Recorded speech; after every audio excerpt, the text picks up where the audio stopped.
And that's why I'm more proud of these kids that are better students and better people than they are athletes, because that's kind of what we designed them for. If you're only teaching technique and stuff, then you're only going to get a average human being at the end, and probably an average wrestler too.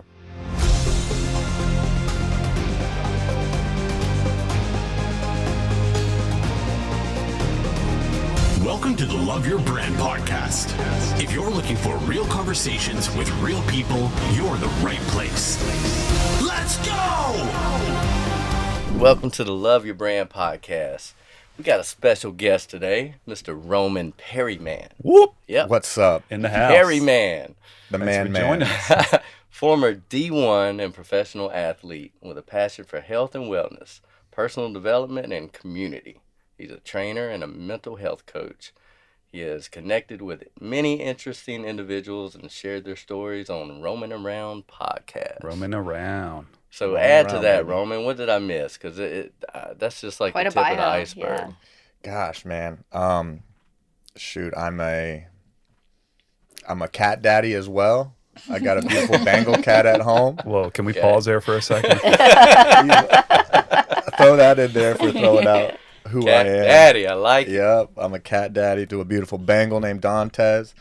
Dantes? Dantes. I like that. Dantes, okay. Yeah. I like that. Yep. That's and- her nickname. Yeah, they call me Dantes. That's my alter ego. We got Megatron and Dantes on the team. No way, Dantes. I thought I was really creative in that, and if y'all would have just pulled out, oh, we call her Dantes all the time. Like, hey. Sorry, keep going. But yeah, I have a beautiful family and grew up in Northern Virginia, and moved out here, was a NASCAR tire changer for a little bit, started coaching and wrestling, and then kind of just been a very creative in just how I've been living my life. With the Roaming Around podcast, I'm kind of like a biohacker. I'm always trying to learn something new, and learn something new about coffee this morning, and There that you go. my coffee might be having mold in it. There you go. Coffee There can you go. mold, and Yeah. so always just trying to find ways to better myself, share it with other people, and then help the people around me grow. And so I'm kind of selfless in that aspect, but I really just like unlocking potential in myself and others, and then seeing other people hit their goals. And if there's anything I can do in kind of the intermediate for that, shoot, I'm here for it. And so I'm very grateful that y'all invited me on, and I'm excited to share more. So how did you hear about us? Was that through Zan? Yes, that was- Zan was so- out. This is a great thing about work-life balance. You working for a company where you can, socialize and stuff. And we took the opportunity out. I watching a college football game out at a bar. I met Roman, and we got to talking about podcasts and telling me all about his experience with Roaming Around. And I was like, we need some advice. What can you give us? And he was like, I can do better than that. Let me guess. Let me come and share my experiences with you, and hopefully continue to network with the team. So we're so happy that you're here, and it's cool that you can, anywhere you can just speak about what your passions and stuff like that, and Yeah. great networking opportunity there. So with your podcast, how long have you been doing that? So I started roaming around in about 2019, I believe, maybe 2018. It was the original idea started when I was in NASCAR.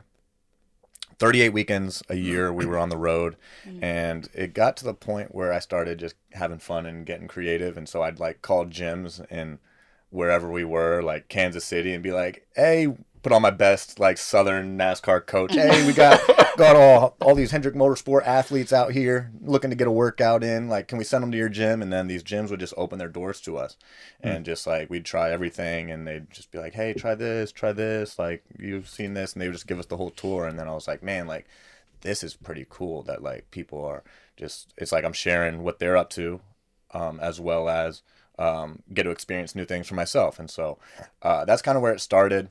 When I got out of NASCAR and wasn't traveling as much, I was working with Lululemon, and was going to, I've been to over 80 different gyms in Charlotte.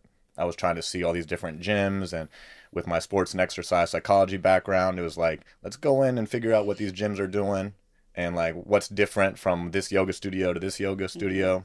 How does the instructor have a play in it, things like that. And so how do they use their space, their coaching, their experience, the music, the whole atmosphere, everything like that. And so that's kind of where it started. And I just didn't want it to be just about wellness, and so with the name Roaming Around, it was just I can basically do anything with a focus on health and wellness, community, and self-development. If you're doing something impactful, you can kind of touch those bases on any conversation. And so then it was just finding the people, getting them, scheduling them, and getting them in front of the mic, and then just having that genuine conversation, just like you guys are. Yeah. So that's kind of how it started. And with that, like I was listening recently to some of your episodes, and some solo, some with guests, and you have like a lot of categories that are listed on your podcast, right? Yeah. And so how did you transition to all those categories versus being specific on, one topic that you wanted to address?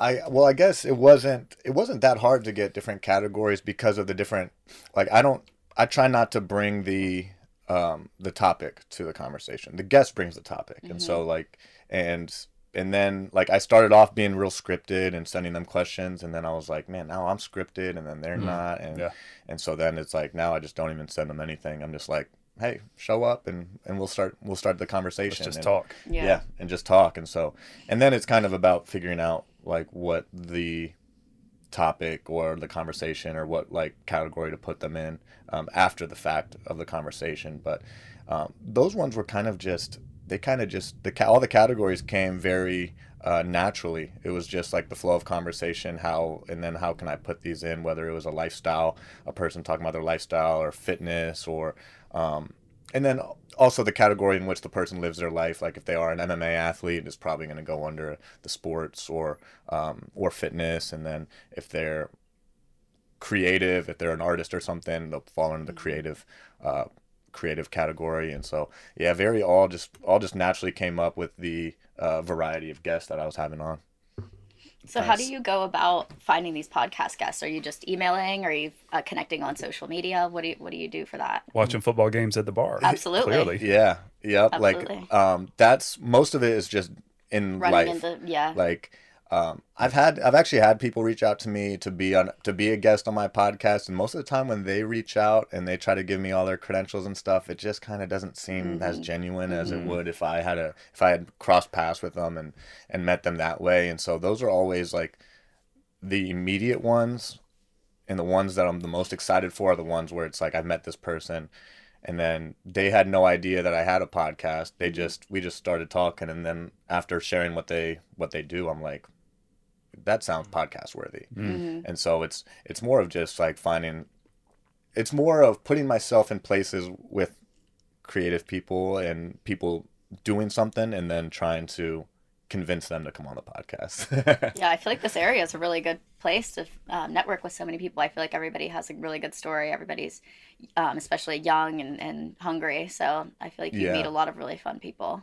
Yeah, and I think everybody has a good story. It's just kind of getting it out of them, and then and having them speak on it. And so, like, I mean, being a D1 athlete, a NASCAR tire changer, and then starting my own podcast and everything that I'm up to, it's like I've shared my story so much that it was just like, it got to the point where I was like, I'll share my story on episode 1, and then now let's give a platform for other people to share their story. That's good. Well, if you don't mind, I think it's so interesting, the pivot. You said D1 athlete, NASCAR tire changer, right? Yeah. That's a pretty crazy pivot. I mean, how did that happen? I know Mooresville is king of, Hendrick and all the motorsports. So how did you get that started? So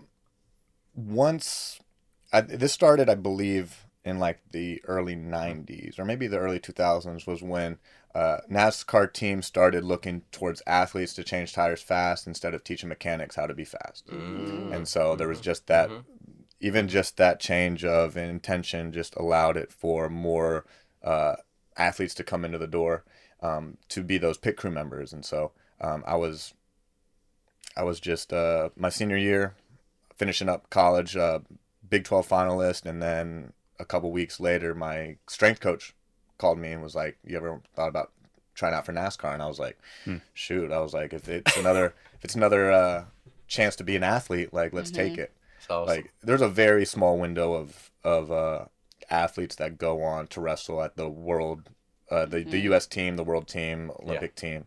And if you're not winning national titles or All-Americaning, it's hard to do that. And so I knew that I was like, that was a stretch for me, probably not going to happen. And so then once I heard NASCAR, I mean, my slogan was no car to NASCAR. I didn't even have a car. I've never seen a race on TV. I had no background in it. And yeah, I just committed. And yeah, they had a combine, vertical jump, bench press, agility drills, like a NFL combine, over 100 athletes there. And then invited 17 back to a 2-day camp where they put the tools in your hand, saw how coachable you were.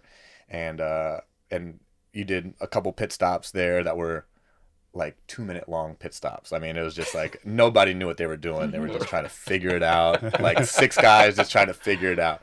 Wow. And so, That's awesome. and then yeah, they hired 7 from there, and then I was fortunate enough to be one of the 7, and used that to. I was in the trucks, Xfinity, Cup Series, changing tires, fronts and rears. I mean, I was all over the place, and so that was yeah, it was a crazy couple of years span in my life. That is so interesting with that NASCAR was looking for athletes to join the pit crew. Because when I was in college, so I went to NC State, and a buddy went to UNC Chapel Hill, and he played football there. Just a monster of a guy. This dude was huge.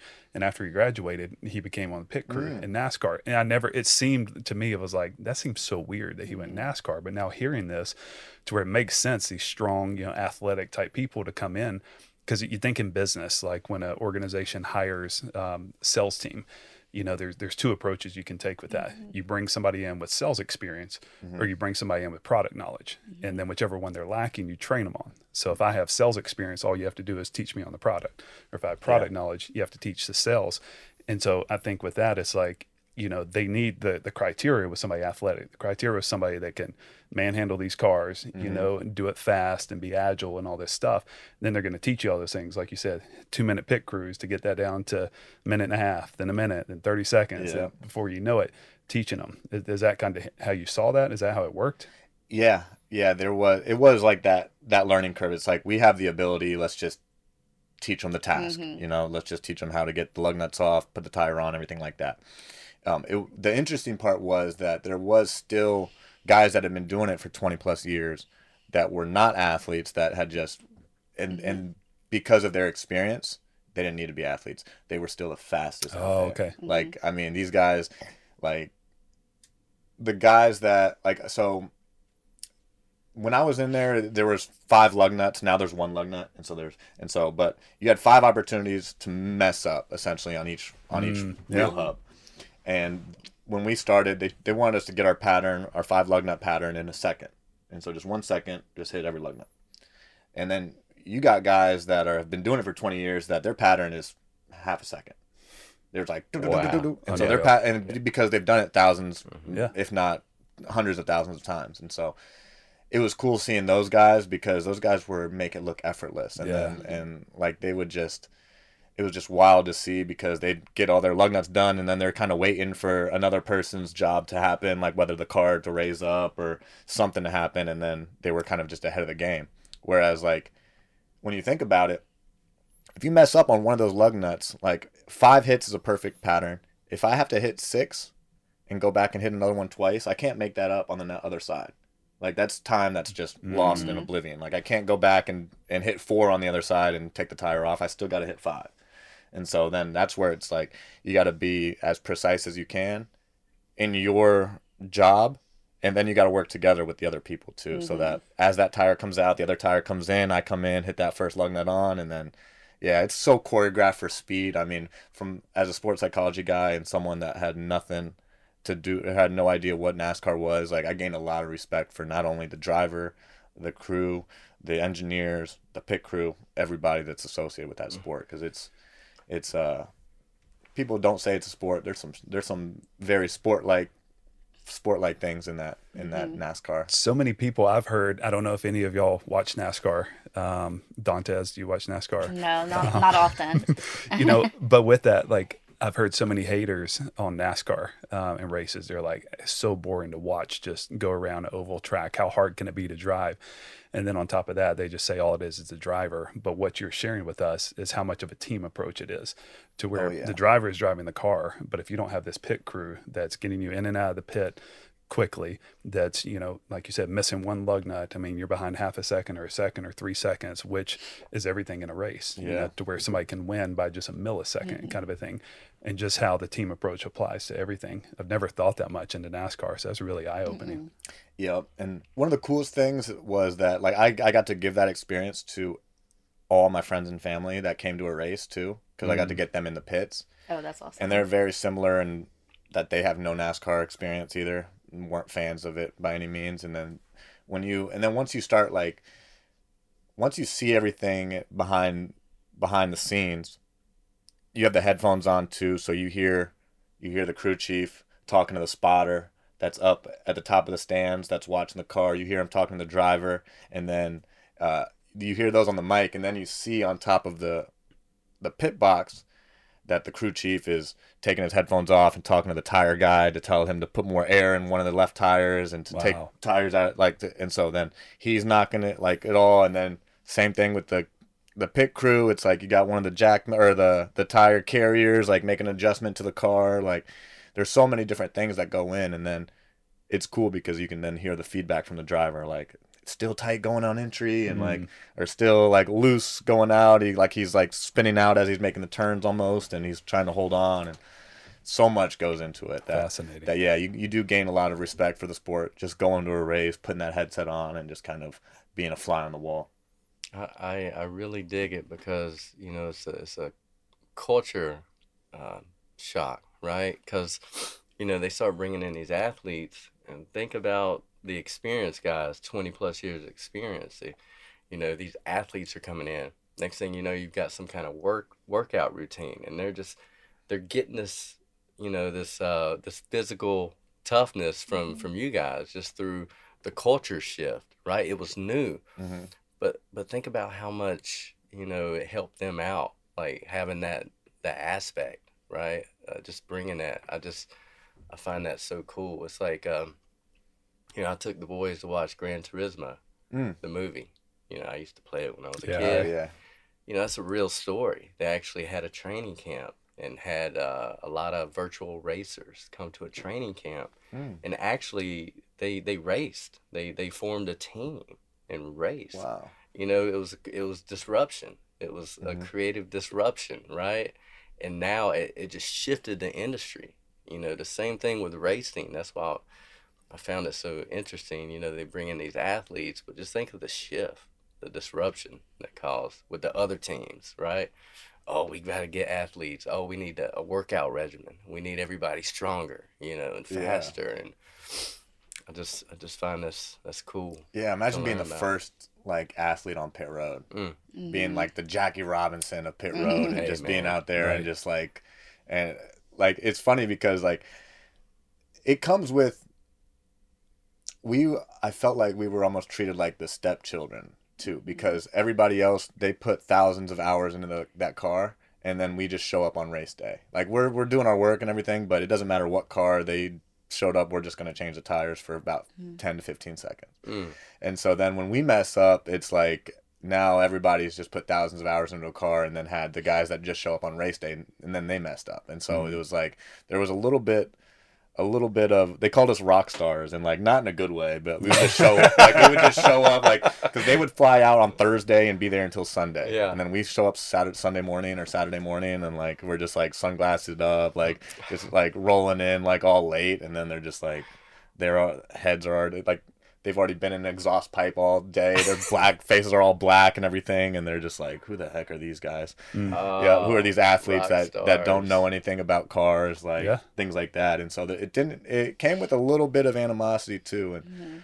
especially because like people, like it's such a sought after position. I mean, and it's such a crazy sport. Like I legit had like families that would come up to me, and I'd give them hot lug nuts right off the car, because after they go around a bunch, they're like really hot. Fire, so then I'd just have my gloves on, and I'd pass them through the fence to the kids, and then the adults of the kids would be like, son holding his son's shoulders would be like, man, I'd give my first son to be a pit crew's man.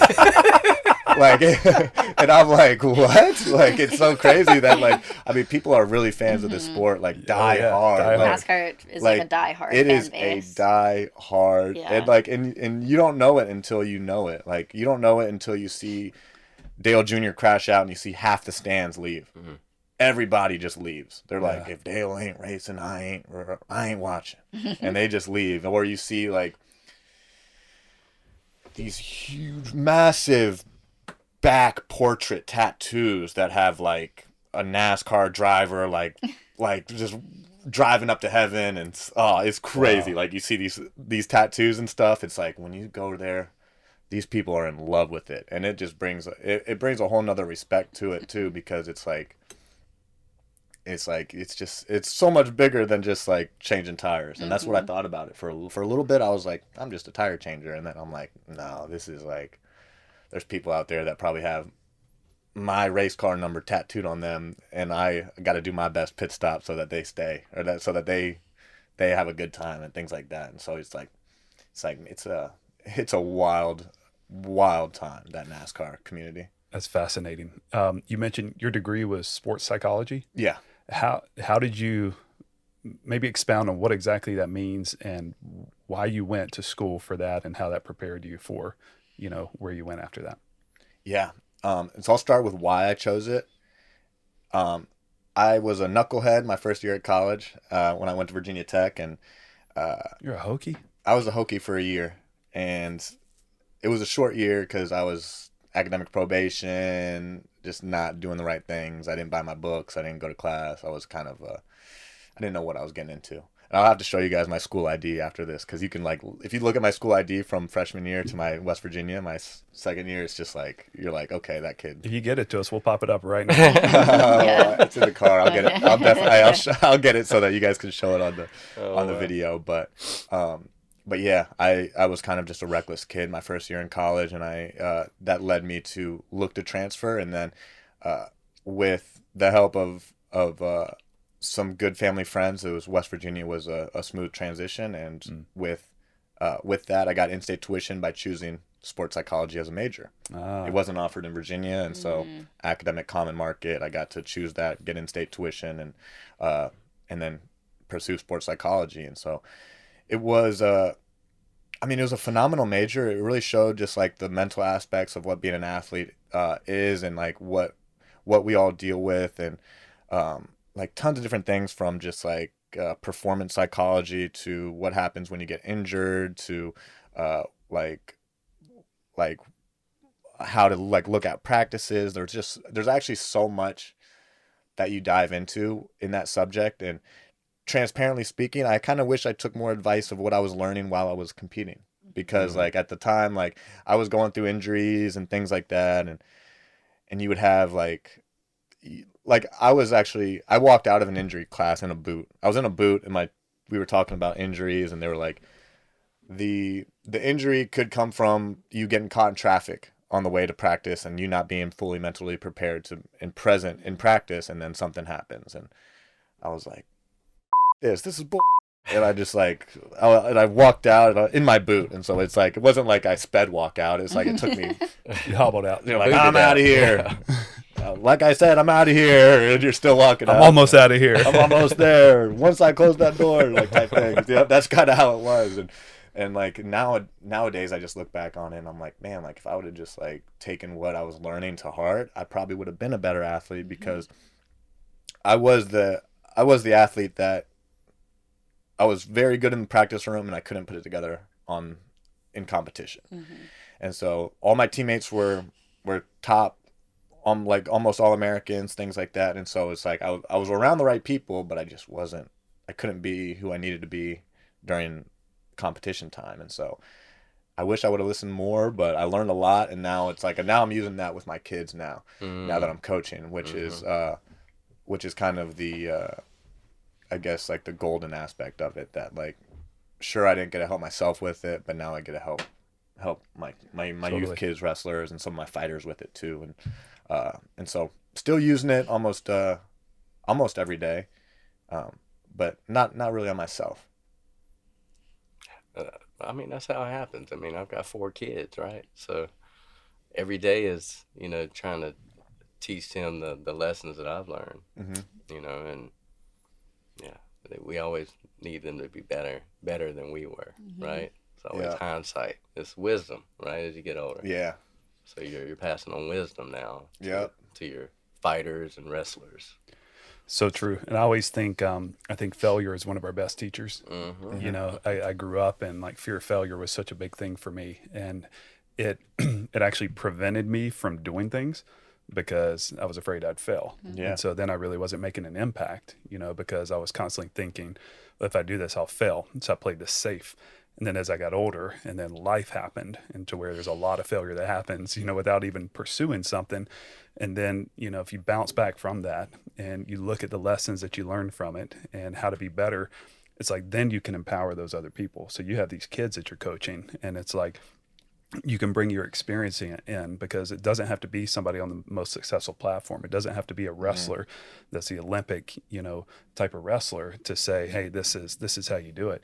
It's somebody that can humbly come in and say, hey, this is what I learned. This is the lessons that helped me. This is how I overcame adversity. Because I think so often, like in wrestling, I mean, you have physical prowess. I mean, you have to be strong. You have to know strategy. You have to have all these things. But mindset comes in so much. You have to have mental toughness. You have to have mental fortitude. You have to have all those elements that I truly believe our body can do anything our mind tells it to, but so often we put limits on it based on this limiting belief that we do. So that's really cool to hear that and how you took that from college, because I mean, we've all been knuckleheads. We've all done some of this stuff, but don't take it as your identity. Like, I'm a failure. I'm a knucklehead. It was just, hey, I did some things, but this is how I overcame it and how I got better. Yeah. It's really cool. Yeah. And I'm grateful that at C2X, the wrestling club I'm at, we have so many different coaches too. I mean, we just got did we get 3 new coaches last year? Yeah. 3 new coaches. One was a 2-time All-American. One was a 2-time qualifier, UVA and Virginia Tech. I mean, just these tremendous coaches. And what that does is it allows, I always put it this way. I've read hundreds of self-help books, but there's only but then because of those 100, it's I found my core people that I listen to that I that speak to me, you know? And so then it's I know that when I speak to a wrestling room of 100 kids, I'm not that I'm not that voice that's going to speak to all 100. And so I know that I'm only going to get a portion. Yeah. But then if we had another coach, and they're all speaking their truths as well, then they're going to get a portion of them too, and they're going to get a portion, and then everybody's kind of going to fall into their line of who they're going to listen to and who they're going to relate to the most. And so I'm not here to help everybody. I know that I can't. If I could, I'd be happy to, but I know that some people just don't.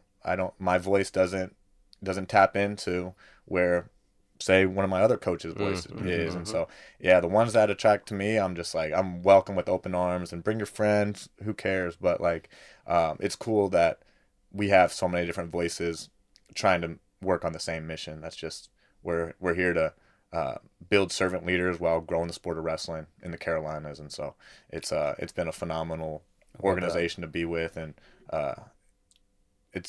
I'll tell you, I've had a couple job changes since I've been in the Carolinas, but that is probably the reason why I'm still here and haven't moved away. Did you grow up here? No, I grew up in Northern Virginia. Okay, right. What made you come here? The NASCAR? Yeah. Yeah. Yeah, it was just 2015, I was I'm going to Charlotte. So when did you leave NASCAR? When did you decide to? It was October of 2017. What made you decide to pivot in your career? So it was almost like I had another Virginia Tech moment.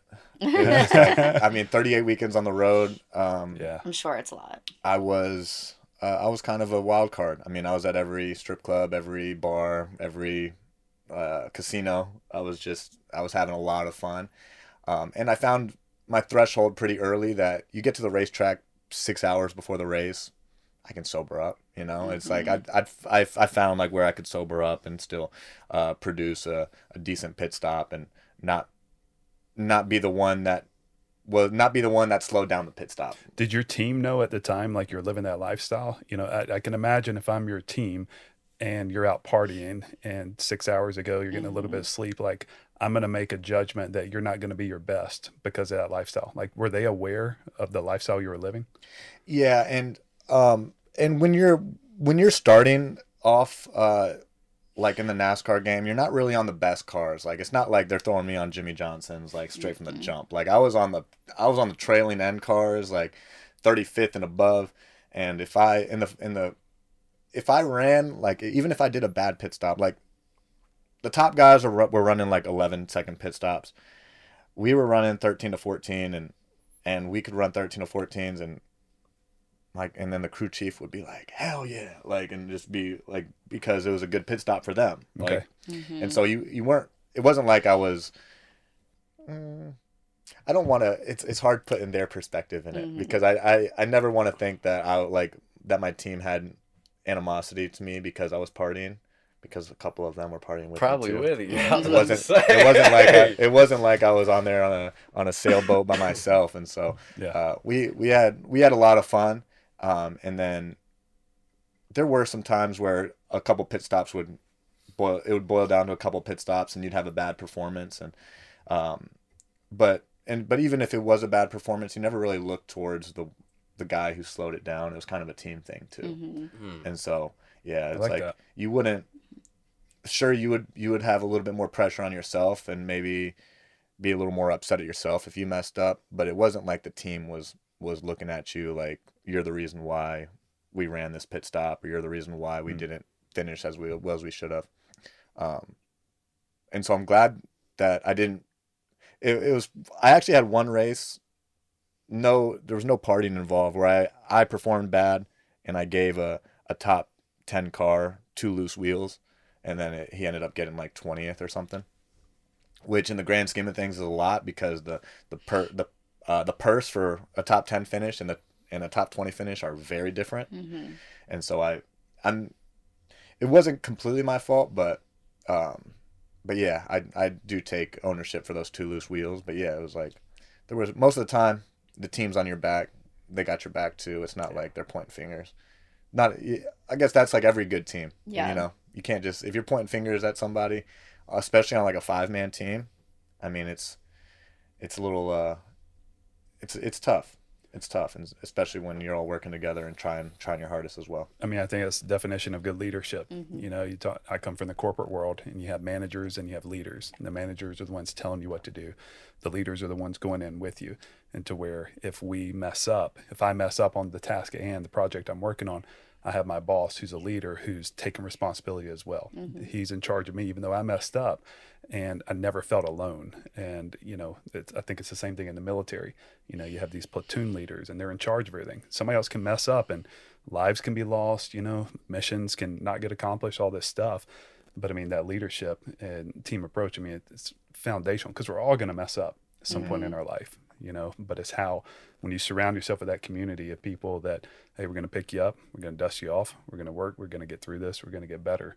So it's a lot about NASCAR and just the pit crew that I never thought about, you know, how much goes into it. It's an amazing perspective. It's fascinating. To gain, It really is. Oh yeah. And you know, Imagine hearing it from somebody that was passionate about it too. Yeah. Like, I mean, I could talk about it all day, but I was not as passionate about it as some of my other people. Yeah. And so I'm probably not given as much respect as somebody else would, but I'm trying the most I can, because I do have the utmost respect for it. It's good. I think in the mid-90s, late 90s, I don't know, I was 17, and I didn't work directly for NASCAR. We were a subcontractor for NASCAR. And we painted all the billboards and retainer walls. And it was Winston Cup Series, the burgundy and gold. Oh, yeah. And we'd go out there, you know, a couple days before and just party. And I was 17, and we would get up there and hang off these billboards with 2 hours of sleep on a scaffold with no safety harnesses and hand paint these billboards. Dude, I'm thinking back now. I'm like, oh, grace of God. I'm looking out. Yeah. But that whole scene, you're right, it's a different culture. It's a different breed. That was when NASCAR was just crazy booming. Oh, man. Like, you know, the sport was kind of shrinking when I was on my way out. with like Dale leaving and them going from like a 5-man pit crew or a 6-man pit crew to a 5-man pit crew, 5 lug nuts to 1 lug nut. They've been making some subtle changes, but gosh, if there was days during the Intimidator days or anything like that, like I can't imagine, like, because you see some of the infield stuff, like Talladega is like, if you ever have the opportunity to go to infield Talladega, it's massive. Like it is one huge party. There's like trailer bars everywhere. Like it's a phenomenal time. It's Take just, this mobile studio. Oh, Oh my company gosh. trip. The podcasts you guys would get out there, if you guys just like left it running and had one of those like you know those signs that you see where it's just like the one guy sitting there, he's like, change my mind. If you had one of those with the NASCAR people, like you would just have the content you would get out there. When it's Talladega, put it on the calendar. It would be second to none. I promise you. You're like, right. Yeah. Like, yeah.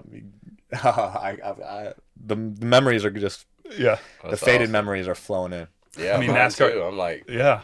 Well, I think wow. what you're talking about, Jason, you know, was like back in Days of Thunder. You remember when Tom Cruise came out with that movie?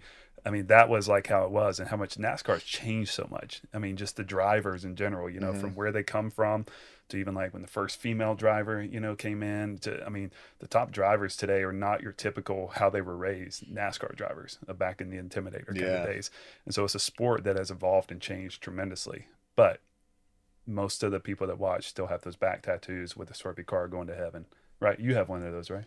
I have it drawn up, but I couldn't find the artist, The wrong artist, right? that could pull it off. That's amazing. So Roman, so where are you going towards now? What is your goals? What are your ambitions? What's your vision? Yeah. So the past 6 months, I've kind of been transitioning to working with MMA fighters, which I've really loved.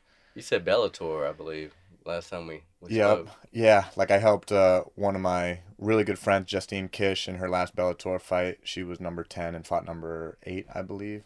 I think she's now number 7. And I was grateful to be in that camp because that was like the first kind of, it was like, I met her like the first week I walked into the new gym. And I'm grateful. It's Jim O out here in Belmont, and Jeff Jim O has been a friend of mine for a long time, and he does phenomenal things with these fighters and all their disciplines. And so being able to work with him and learn from him and then help the athletes as well. Like, she welcomed me with open arms. She was like, I got a Russian wrestler next. She's like, you know what you do. She's like, you know what you're doing. You don't hurt me. Like, let's get to work. And so, I jumped in about 6 weeks before her fight and got her tuned up. And then actually, depending on when this comes out, October 28th, we have 5 or 6 guys fighting in Rock Hill. Actually, yeah. So I'll be right here. Yeah, I'll be in your neck of the woods here on Saturday. Probably at the event center, or either at there's a big gymnastics studio that holds fights. I think it's at the event center. The event center, the new event center. But yeah, I got, I think, 2 professionals and 3 amateurs fighting on that card. And so I'm excited for that one as well, and just trying to get them all tuned up. And it's really just like where I can add value. I mean, coming from the wrestling room, I haven't watched high school wrestling or college wrestling since I graduated, but I've been watching fights, UFC fights and Bellator fights every weekend since I was probably 10. And so it's like I've just always had that in me, and then I've always had an eye for it too, but I don't really want to fight. I don't really think I got that killer instinct like I used to have, where it's like, where you gotta, once that cage closes, you gotta be ready to die in there. I'm like, I'm a cat daddy now. I can't be ready to die in there. I don't know who would feed Dantes, and so True story. yep. And so just helping out these fighters, these young people getting in the cage has been one of my passions right now that I'm really trying to explore. So how did you, like, I was listening to one of your episodes, and correct me if I'm wrong, but I think like in first grade you were wrestling, you had a record of like 21-2. Then you got a second grade and like got your butt kicked. Yeah. Kind of a thing. Did you start that early? Like, was it before first grade or first grade-ish? And what was the draw for you to pursue wrestling? Yeah. So when I was younger, the first sport I got got involved with was football. Like I did like little like clinics and stuff for soccer and stuff like that, but it wasn't one that I committed to. And so I committed to football at between 6 and 7, and then at the end of football season was coming to an end, and my dad saw a sign for Bandits Wrestling, and it was, I would say I'd been organizational wrestling. I probably started at 6 or 7, right around that time, but I was wrestling with my dad all before then. And so then it was his idea because of how much I was wrestling with him at home. He was like, do you want to get involved with wrestling? I mean, as a 6 or 7-year-old, yeah, that's like, you don't think, yeah, wrestling sounds fun. So like, dad. you know, it's like, I didn't know I was signing off another 25 years of my life to it, but yeah, I committed then, and then saw the success early. And so as a kid, when you're getting your hand raised, I mean, it's like everything's, you're having so much fun when you're getting your hand raised. And then because I was so good that first year, they moved me up to the intermediate room, and then that's when I started getting my butt kicked. And it wasn't like I was getting my butt kicked on the mat, it was like I was getting my butt kicked at practice. And so it was like it was just like, damn, like now I'm not, I mean, I really don't know what was going through my head at the time. I just know I didn't like get my butt kicked. And there was one kid in particular that was always kicking my butt, and his name was Brandon Burney. And it was funny because I wrestled with him in high school too, and I beat him in high school, but man, he was so far ahead of me when we were younger, and he would stomp me in practice. And then I actually remember walking into the weight room in our house. My dad was lifting, and I walked in. I was like, I don't want to wrestle anymore. And he was like, well, you don't quit what you sign up for, and so you got 2 more months, and then we'll assess it at the end. And so then I committed to the 2 months, and then at the end of the season, I wasn't wrestling kids that were in that room. I was wrestling beginner kids again. And then I ended up winning a bunch of stuff at the end of the year, and then getting my hand raised, and I was like, shoot, I like this again. And so then after that, I never really looked back until like high school. I had kind of some burnout issues in high school, maybe a little bit in college too, but yeah, nothing that said I wanted to quit like that second year. And that was because you were getting your butt kicked and losing? That was kind of what drew you to wanting to quit? It was, well, I think it was the fact that I wasn't competing as much, and then getting my butt kicked in the room. Like, it's tough when you don't have an opportunity to kind of see where your hard work goes. And so if you're just in the room getting your butt kicked, I mean, it seems like there's no means to an end. It's like, I'm just showing up to get my butt kicked and not competing. And so then once I finally saw myself in competition, it was like, okay, so now I'm learning, I'm getting better, and I'm progressing faster than some of these other kids. And so that's when, once I kind of got a gauge on where I was at again, instead of just gauging myself to my peers that were farther ahead than me, it was like once I gauged myself to people that were on my same level, it was like, okay, now I'm better than I was, and let's keep this progression going. Progress is hard to not feed. Progress is contagious. I mean, once you start making progress and seeing results, it's like that's when like whatever practice that is begins, I feel like. Yeah, and that's why I asked, like Jason mentioned earlier, talking about hindsight 2020, and you don't have kids, right? No. And Zan doesn't have kids. As a parent, it changes everything when you watch your kid, and to where they, like my daughter, I mean, she wants to get everything right. In school, she wants to get it right. She doesn't want to mess up in this. I mean, it's okay.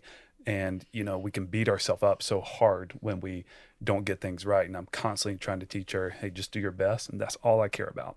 You don't have to get perfection. You don't have to do these things, kind of a thing. And as an adult, after we have gone through like all these failures and life experiences I was talking about earlier, you can look back and see all the gold that was in it, to where when you're in first grade and you're 21 and 2, you're on top of the world. Like, heck yeah. Yeah, I can't be touched. Right. Then you advance to the next group, and you're getting your butt kicked, and it's like humbling to where, hey, I'm not the crap that I thought I was, is what you feel. But it's like, I never want to be the smartest person in the room. I want to surround myself with people that are so much smarter than me, so I can learn so much more, so that I can be better. And the same thing as an athlete. Like, I grew up playing tennis because I was this little dude. I couldn't play football, because I get killed. And I would stoop to the level of my competition. And so I knew I was really good, but then they put me in front with somebody that was just crappy. I would turn crappy, just I couldn't get over it. But when they put me with somebody so much better, it would up my game so much. And so, like, as my daughter and our kids are growing up, they're too young to understand it. When they, like you said, you go to your dad, I want to quit. Hey, you got 2 more months, we're going to finish it out. Trying to teach our children those things because they don't understand the gold that's in it right now. Like, hey, go with people that are higher than you. Go with people that are doing better, the things you can learn. Yeah. Because now that I'm a grown up, I look back and it's like, oh, my parents knew what they were talking about when they were trying to push me and help me to be better. Jason, that resonate with you? Absolutely. I mean, my son, I tried to push early on with T-ball, and it was an absolute disaster. I was one of those parents, I was athletic. I was like, they're going to be little athletes. Right. So I pushed them early. And then I was like, I just had this epiphany. I was like, you know what? Just let go, right? And let them find their way. Yeah. And just kind of guide them, right? So it wasn't until my son's freshman year that I've tried everything. And finally I was like, hey, son, let's go down to Modern Warrior. Let's take a few jiu-jitsu classes, right? Because he always liked to watch fighting with me. I said, hey, just give it a try. And so he tried it, and he fell in love with it. He took like 3 or 4 classes. He got his first headlock, his tap out. And like he jumped up and started yelling. Right. I was like, you don't do that, son. Don't do that. So that kind of parlayed into his first, I guess, school sport, which was wrestling his freshman year. Never wrestled before. Nice. He got in there, and it just opened him up to camaraderie, to trials, to failures, to training, to doing things on purpose, right? And it teaches you so much, sports dude, that So much. I can't emphasize it, how much it teaches you about life, about getting hit, Disciplines. and then getting back Oh, up. yeah. So for the So full true. season, he got his butt kicked every day, 5 days a week. Yeah. At his matches, dude, he went up against this dude. He had a full beard, legs were like this, tattoos. I'm like, oh my god. I'm like, My son's about to die. Yeah. he's about to get. I'm like, are they testing these kids? Like, something was off. But anyway, you know what he did? He gave it his best. Yeah. He kept on. He didn't get. I think he got 1 win for a no-show, but he just kept giving it all he had. Yeah. And then the next year, he was like, Dad, I want to play football.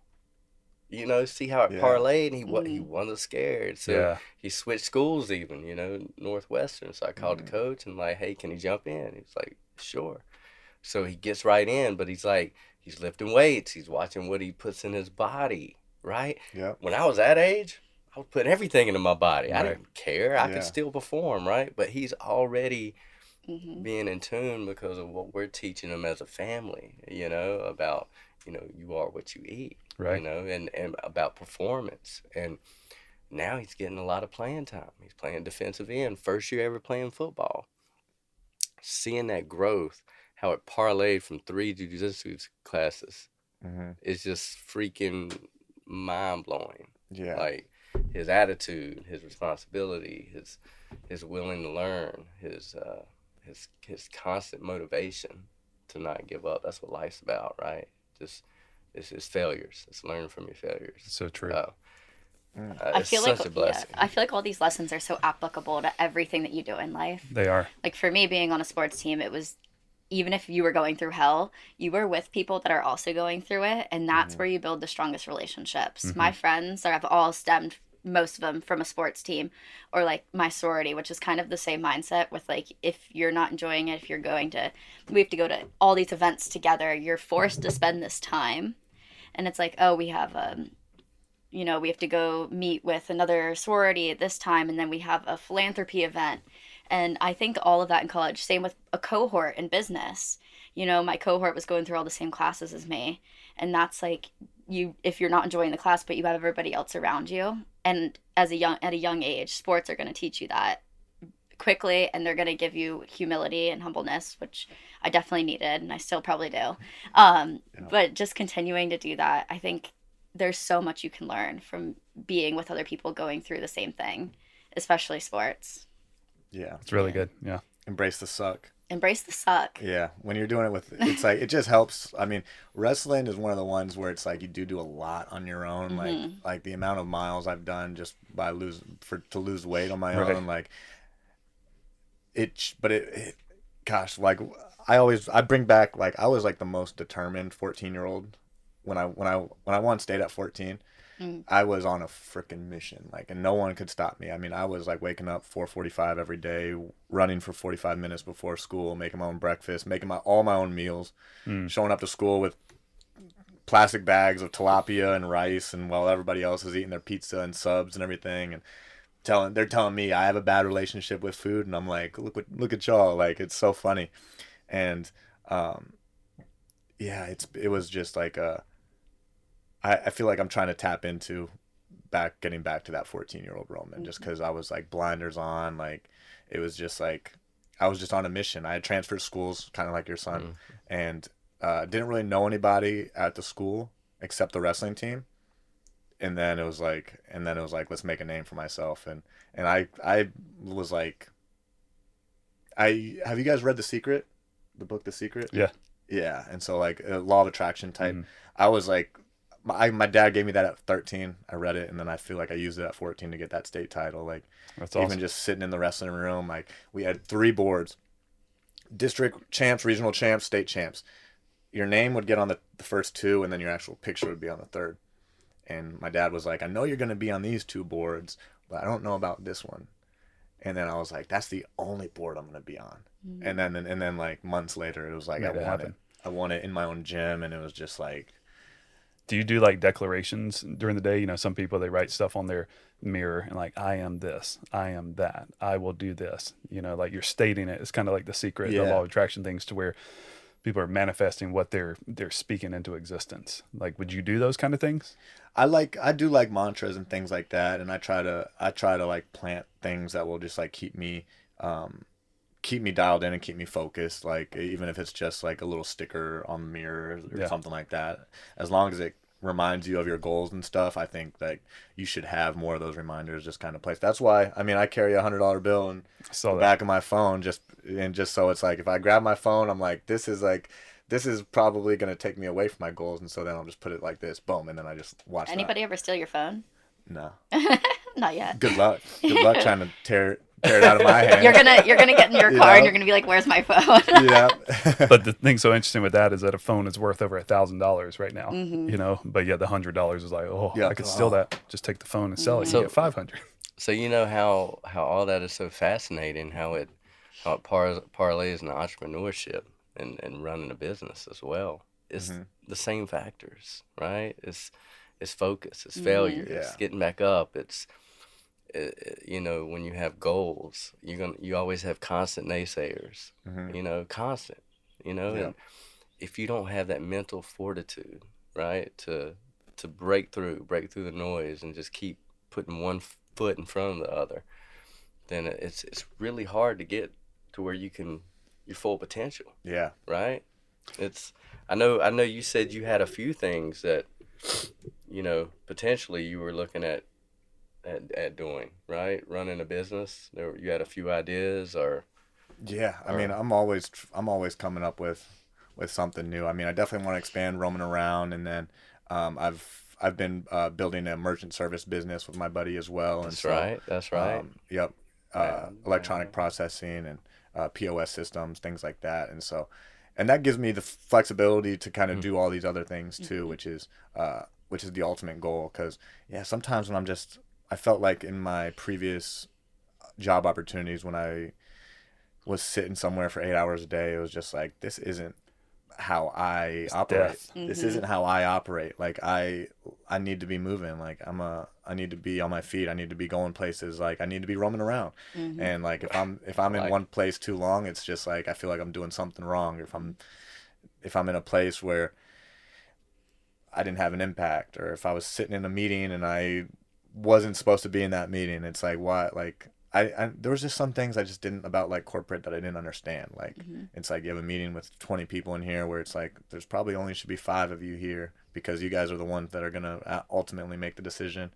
The other 15 people are just kind of wasting an hour. And that's 15 hours wasted in the business. And so then it's like, okay, like what else, where else? I'm an efficiency guy. And so I've always have been. Even when I wrestling, it's like, how do I make this four step move into 3 steps? Or like, look at your footwork. Like you're taking too many extra steps, and let's dial that in. And so always trying to be efficient, whether it's work, whether it's wrestling, whether it's life, podcasting, you name it. I'm just trying to be efficient, use my energy where it's best, most needed, and where it's most impactful too. I hear you with like having the kids. I mean, you're somewhat in like a father type of role with them, to where, you know, you have such a voice for these kids. And, you know, like with business, because what you said earlier, like I come in, I know if I have 100 people in the room, my voice, my delivery is not going to connect with everybody, but there's going to be a few people that it's going to speak to. And it's the same in business. Like as we're selecting brands, you know, what's the brand voice that it attracts us to that brand? And typically, like if our customer or our client is the hero of the story, we're the guide, and the guide has to express empathy and authority. And, you know, you can come in with the authority that you have of, hey, this is where I've been. Yeah, I won this title and blah, blah, blah. So you can look, you're a credible source to where you know what you're talking about with wrestling. And then it's the empathetic part that really seals the deal with business, to where when a kid comes to you now and they say, hey, coach, or whatever they call you, you know, I'm ready to quit. You know, I'm ready to give up because they had a bad day, or the kid whooped their butt, you know, today. And you can say, hey, you know what? I've been there too. And this is what happened. And you have the ability to come in to captivate that kid's attention. The kid looks at you and you just see them get riled up. You just see that energy coming. You see that confidence growing because they say, wow, you've been there too, coach. And then before you know it, it takes them to the next level. And so it's just really cool that you can hear when you're talking to us that your passion, you know, you're doing what you're passionate about and where you want to go and where you want to take it. And we're big proponents here, you know, of organizations and people that are making an impact. And so, you know, you're making an impact with these kids. And I think it's like Jason said, you know, 3 of these classes, you know, were the catalyst for his son to take the next thing. Yeah. It's just like one moment is all that's needed, you know, for somebody's life to change. And I love all these stories of the people, the underdog stories, you know, in life, especially in sports, to where the Rudies, you know, when you watch Rudy and you see this kid, you know, going to one of the greatest football schools of all time, and he shouldn't be there and all this stuff. And you see these underdog stories and the hard life that they went through. But there's always that one moment that they can go back to where, all right, when everything was on the table and you were willing to throw it away, what was it that changed? And I just think about all the conversations that you can have with these kids to where they're going to look back one year and be like, I had this guy, Roman, who spoke this in my life, and it was what I needed to hear in that moment to become XYZ. Yeah. Have you had one of those breakthroughs with somebody that they credit you to, you know, being that voice that they needed? I don't know if I don't know. That's a good question. I mean, I like to think that I have, but I'm probably not the guy that would give myself credit for something like that. I'd probably just give it to the kid and be like, hey, I'm glad you found that out about yourself, and glad you figured that out, and glad that I was something that could expose you to it. Has anybody come back and thanked you for, you know, the help that you gave? Do you feel like you made an impact there? Because I feel like that's really a full circle moment. Yeah. Yep. And yes, I mean, I've sent kids to college. I mean, I've sent, like, last year we sent 12, or last year we sent 8, the year before 12. I've sent numerous of my workout partners D1 as well. And so, the thank you isn't, it doesn't have to be said to me. It's more of just in seeing these kids develop. I'm sure that continues to drive you though, in whatever you're doing. Seeing these kids go to college and really just be a better, not just wrestler than me, but a better human. Because like, I mean, I was a damn good wrestler, but I still I fell apart at Virginia Tech and had to rebuild myself up. And so it's like, it's more of, when I see them living impactful lives, like straight out the gate in college, and like having their head on straight, getting all A's and things like that. It's like, I don't even need a thank you. It's amazing. It's like seeing them live their life a little bit better than I would have is all the thank you I need. And so, yeah, it's like, and then them coming back, it's like, it's definitely, awesome to see. 'Cause I mean, they come back with the same level of wanting to give back as we gave to them too.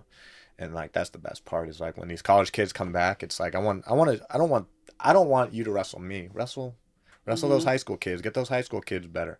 Be that like message to them, like, and tell them what you needed. I'm a big component as like you become the coach that you needed, that you would have had. Like and so like I mean I had great coaches from the jump, but I don't know if I don't know if I had somebody that would like that I could like sit down and open up to. And so I like to think that I can be that for them, even though wrestlers don't open up much. It's hard to open up a wrestler. I mean, we work so hard, and it's a tough sport because it's not like there's no personality in it. It's not like you can get an interception and take to the house and then you get like a 45 seconds of fame where you can spike the ball and kind of do a dance and things like that. It's like, or like you make a tackle and then you pretend you're Superman in your shirt off. Like there's nothing like that. And so it's not as expressive as a sport. And so it's part of it. I wish we had more expression because we work so hard, and then it's just like we're supposed to take our hand, get our hand raised, stay calm, stay collected, like we've been here before, be professional, shake the other coach's hand, walk off, and get ready for the next one. And it's just like there's so many moments that you can celebrate and cherish that I think sometimes our toughness just kind of leaves us to dry a little bit. If that makes sense, just by the sport. And so I've had a couple athletes that have shown more personality in it, and I freaking love it. Like I'm like, flex on them if you just won. Like do it, get your 5 seconds, because honestly, it's only going to be 5 seconds. That's it. And that's it. And then you're going to go back, and then you're going to have to start thinking about the next one. And so if that, shoot, you feel good in that moment, celebrate your accomplishments. Show something in it. Absolutely. You know, it's like be happy about it. Like I mean, it could just be the quarterfinal match, but if you beat somebody that you weren't supposed to beat, and shoot, you want to give yourself a little Tiger Woods or something, show yourself, show it out, be yourself. You know, it's like I love that. I think our sport needs it a little bit more too, just because it is so freaking tough. I think so too. Yeah. You know, I think you're right where you're supposed to be. You know, just you can see the emotion behind what you were just sharing with the kids. And I've worked so many jobs that just brought no passion. You know, and I'm learning how fast life goes by. You know, it's just like, where did these years go? And, you know, as a parent, you know, I don't care about any platform I have, like not one bit. Everything I want to do is what I've learned and teach it to my children, to where it's for their platform and them to pass on to their kids and leave that legacy. And just as you're talking, it's like, you know, it's not about you. It's about your kids, and you have such a father's heart, you know, the way that you're sharing and how you're raising them up and how you want to empower them and how you're showing them love through everything, man. So I just want to encourage you that I think you're right where you're supposed to be right now. I appreciate that. And it's funny you say that, because I never pictured myself as a wrestling coach until I had a kid, until that's how I always saw it. I was like, I'm going to coach my kid, and then that's when I'm going to be a coach. But then it was just like, once I got out of NASCAR, I was like, I don't even know who I am anymore. I lost my athlete identity, and I was like, where do I even show up now? And so then it was like, I got to find my wrestling mat, because I was like, that at that point, I was like, that's the only value I have. It was like, that's where I felt like I was like, I wrestled for 20 plus years, and then it was like, and then I've only been in sports psychology for 4, but I still feel like I don't know anything in sports psychology, you know? It's like, because it's like, and so then it was just like, all right, let me get back on the mat. And then luckily I found these coaches like that. I mean, we're a nonprofit as well. And so, yeah, literally just giving my heart to them. I started volunteering. They started giving me a little bit of money, and I still don't even ask. Like, they just give me a check, and I put it away somewhere. But yeah, it's awesome. And I appreciate you guys saying that, because like, yeah, I mean, like I said, if it wasn't for that place, I would have been moved already. Probably would have been home. And so I know that there's something special in there that we're doing, and we're just trying to keep building it up. And so, yeah, we're having some fun out there. Y'all should come check us out. Yeah, absolutely. That's awesome. Yeah. I have one last question. Seeing these athletes, being an athlete yourself and being surrounded by it your whole career, like if there's one thing you see that separates an athlete from everybody else, what would you say that is? Like, is it a mental thing, a mindset thing? What would you say? So when you're working with youth athletes, there's a lot of different there's a lot of the variables are a little bit different because you're going to have some kids that are very physically gifted from a young age that just like woke up out of bed with a six pack like I did and they'll just like they're going to be good right from the jump and they're probably going to continue to see success. It's kind of where those kids hit a roadblock, and it's kind of like where like what happens once that first roadblock hits, because whether you're naturally athletic or you're naturally talented just from wrestling, like you can pick up techniques, things like that, there's going to be a roadblock where someone's going to meet you and have the same gifts as you and then but have done just a little bit more. And so it won't be until that athletic person finds somebody equally athletic that has a better mental game than them or that's a better technician than them. And so then it's like once they get exposed to somebody that's of that nature, then it's going to be like, oh, well, I can't rely just on my athletic ability. Now I got to start developing other things. And so there's a lot that goes into it in that level and trying to expose these youth kids to as many different athletes as possible, as many different levels, as many different regions. I mean, like this region is a lot different from like New Jersey and stuff, wrestling wise, a lot different from the Middle East or like the Midwest and things like that. And so it's getting them exposed to it. And then once you kind of get to the higher level, like the college level where you're like really breaking things down a little bit more and trying to figure it out, where all the guys are strong, all the guys are athletic, that's where the mental part comes in. And so like the mental part can come in at any point, but it usually comes at a point once you kind of hit other roadblocks. Like people never really focus on being the smartest athlete from the jump. Like they're not like it's hard to develop being a smart athlete from the jump because you don't even know your way around the sport yet. And so it's like once you start developing like the way around the sport, your movement around the sport, the body, the physical aspect, then it's the mental aspect that usually gets forgotten about until you're almost broken, to be honest. It's like which is tough because it's like it's funny, I tell people I didn't focus on like my emotional and my mental maturity. I really didn't focus on it at all after I was able to lose a wrestling match and not cry. Like that was like where I was like, oh, I'm mentally strong now. Like I'm emotionally stable. Like I can lose a match and not cry. And then when you start thinking about it, you're like, there's so much more mental stuff in it that it's like for you to not focus on it would be just like not playing defense in a football game, you know? And so it's like once you start, I think it's great that like we're teaching it now and like in C2X, and that's like the reason why I got like so I guess just I was so attracted to the club was that like we have our fundamentals on a wall that share like what you'll take away from the sport that's not the physical stuff, like signing your work with pride, always having fun, find the problems at the source, get clear on expectations, like little things like that just like that you learn, but like that you might not be able to put into words if it wasn't written on a board. Like I always like those things I always knew, but like if you told me to write those core fundamentals down, like what were the fundamentals you learned with wrestling, it would have been hard to name. But we're teaching those every week to those kids, and then it just staples in.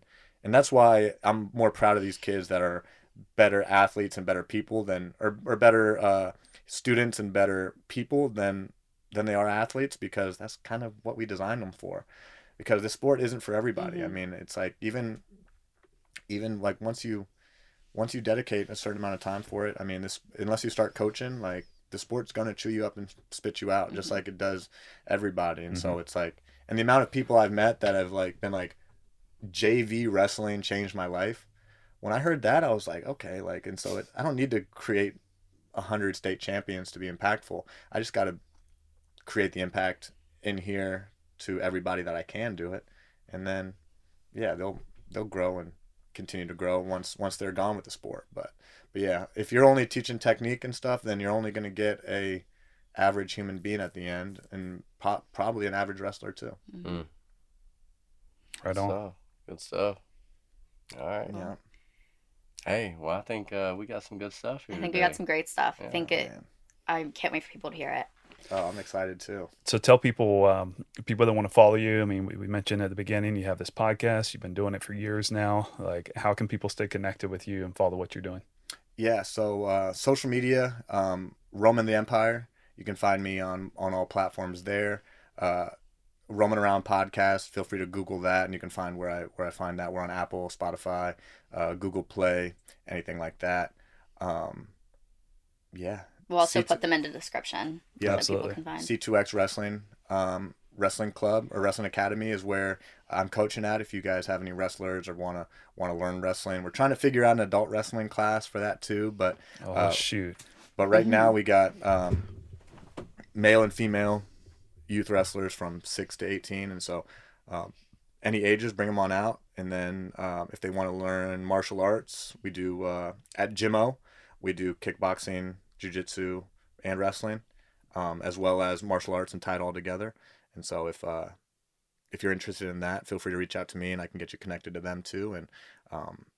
And then, yeah, if you just want to learn sports psychology or just chat with me, feel free to reach out. You can always DM me, and I'm always here to connect.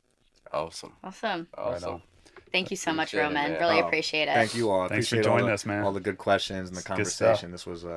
This was an awesome time. Learned so much about NASCAR, Yeah. so much about the pit crew, so much about wrestling. And we're This is going to awesome. Talladega. Oh Learn my that. gosh, Talladega. Let's go. Hey, You going to join us? You go with us? yes. Yeah, I will definitely be there, and I won't have to change tires in 6 hours after. Amazing. Yeah, and so, yeah, that'd be a ton of fun. Right Yeah. on. Hell yeah. Awesome. Perfect. Thanks for joining, everybody. Peace. Thanks for listening and joining us on the Love Your Brand podcast. Stay tuned for the next episode, and remember, share the love. You know, it is so clear and crisp without the air conditioner running. Don't hear that. I'm used to it. It's like a white noise machine. It is. I'm curious to see how this turns out. It's the first one without the AC. Yeah. Yeah. Oh, Can you I mean, make it's that? very quiet. It's very Make quiet. a white noise. I know. I have an app actually on my phone. I sleep with the app. We need it. yeah. Do you really want it? Man, I don't We'll know. try it. Maybe. No. I'm just saying, I We can't don't need white noise. That's Should so we try funny. it? I can't sleep without white noise. Me I either. can't When I we're can't- not sleeping, we're doing a podcast. That's right. I can't podcast without white noise. Well, let's find out. Let's find All out. right. See, we get excited about all that. Like, our content might not be dope yet, but We have got the mics and mics, We got angles. cameras, we got Yeah. lights, we got a mobile studio, we got a motion side yard, graphics, baby. Come Gosh, on. yeah. motion graphics. What else do you Let's go. need? right? Doesn't matter what we talk about. It looks good. As Yeah. long as it looks good. We got hot magenta pillows. What do you think of the pillow color over there? I'm here for the pillows. Especially the ones. I thought this one might have been the one where you can like Oh, it goes the back. change. Yes, Oh, it I kind like of that. is. It Like kind of has a little sequin bit. that goes up Yes, and goes down. I have Just- those. It's like a 2-color one. My daughter's shirts are like that. Push it down, it turns to one animal. Push it up, turns to another one. Yep. It's pretty I love sick. that. Quick color changes. That's true. We had Jason and I grew up. I don't know. You guys remember something? Hypercolor shirts. Hyper Oh, color wow, that's shirt. old You school. remember that, I Jason? don't know if I do. I was in middle school, so y'all definitely probably weren't born yet. Probably. And the shirts were activated by heat. And so, like, you Oh. could put your hand on the shirt and it would change Whoa. into where your hand went. I feel like your armpits, they'd get big. If you sweated, yeah, you know, I it wouldn't would like show. that. But it, Yeah. How did that not stick? How is that not around right now? Probably because Hypercolor. of that. you remember? We were showcasing our age. I'm just saying. Hyper color. Man, all right. So right now, what we're going to do is we're going to drop a picture of a hypercolor shirt on the screen so you can see. So people will go, handprints all over your shirt. You can tell where people were touching, what people were doing. Oh But my gosh. hypercolor was legit. I guarantee within the next couple of years that's going to come back Everything comes back. with the Jinkos.